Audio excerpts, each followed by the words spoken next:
Pregnancy में देखिए targets होते हैं ब्लड शुगर्स के, जो कि नॉन प्रेग्नेंट स्टेट से बिल्कुल डिफरेंट होते हैं। जिसमें हम कहते हैं आमतौर पे निहारमो आपकी 95 से ज़्यादा ना हो और खाने के 2 घंटे बाद 120 से ज़्यादा ना हो, या दिन में किसी भी वक्त इससे ज़्यादा ना हो।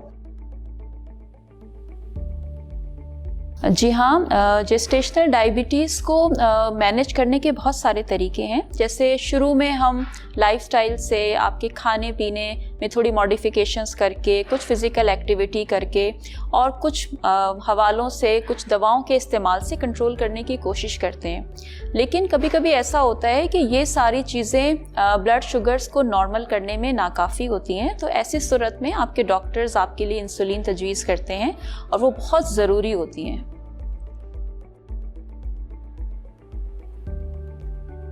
प्रेगनेंसी में देखिए टारगेट्स होते हैं ब्लड शुगर्स के, जो कि नॉन प्रेग्नेंट स्टेट से बिल्कुल डिफरेंट होते हैं। जिसमें हम कहते हैं आमतौर पे निहारमो आपकी 95 से ज़्यादा ना हो और खाने के 2 घंटे बाद 120 से ज़्यादा ना हो, या दिन में किसी भी वक्त इससे ज़्यादा ना हो।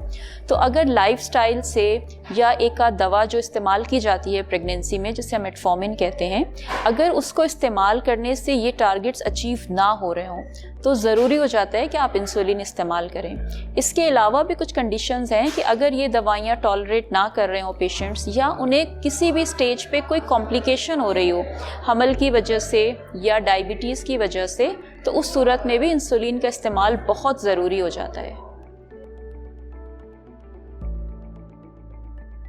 मरीज़ों को भी पता होना चाहिए और बहुत इम्पॉर्टेंट है कि डॉक्टर्स भी उनको गाइड करें कि जैसे जैसे प्रेगनेंसी एडवांस होती है तो शुरू में कम डोज चाहिए होती है, but with the passage of time, चौथा महीना, 5वां महीना, जैसे जैसे बेबी की ग्रोथ होती है उसी तरह से इंसुलिन की रिक्वायरमेंट भी बढ़ती जाती है।